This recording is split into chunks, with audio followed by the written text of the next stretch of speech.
Hello everyone, তো আরেকটা সুন্দর ব্লগে তোমাদেরকে ওয়েলকাম জানাচ্ছি। তো what I it in a day, আজকে সকালটা শুরু করলাম চিয়া সিড আর গরম জল দিয়ে, সাথে অল্প ড্রাই ফ্রুটস। আর এটা আমাকে কাল কাকিমা দিয়েছিল, লুচি আর সাথে তালের বড়া। তো এটা নিয়ে যাবো আজকে টিফিন। আর তালের লুচি কিন্তু বাসি খেতেই বেশি ভালো লাগে। তো চা আর এই লুচিটা খাওয়ার ইচ্ছে ছিল কিন্তু হলো না, তাই ভাবলাম টিফিনে নিয়ে চলে যাই। আর লাঞ্চে ছিল আজকে আমার ভাত, সাথে ঘি, অল্প একটু চাটনি, সাথে ডাল, সাথে ছিল পনিরের সবজি, যেটা আমি কালকে রাতের থেকেই বানিয়ে রেখেছিলাম, কারণ সকালে না টাইম হয় না সেভাবে, তাই সব ফ্রিজে রেখে দিয়ে সকালবেলায় গরম করে খাই। তারপর কোর্ট থেকে ফিরে আমি একটু লস্যি খাচ্ছি, এটা হচ্ছে ম্যাঙ্গো লস্যি, একটু নিয়ে এসেছি একটা প্যাকেট, তো সেটাই আর কি খাচ্ছি।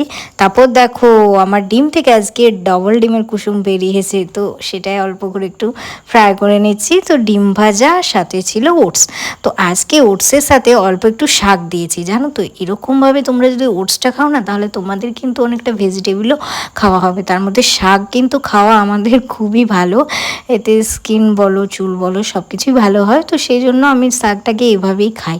আমার ভাতের সাথে শাক ওইভাবে খাওয়ার টাইম হয় না, তো ওটসের সাথে না শাক মিশিয়ে দিই ভাজা করে। ভিডিওটা কেমন লাগলো অবশ্যই জানিও। টাটা সবাইকে।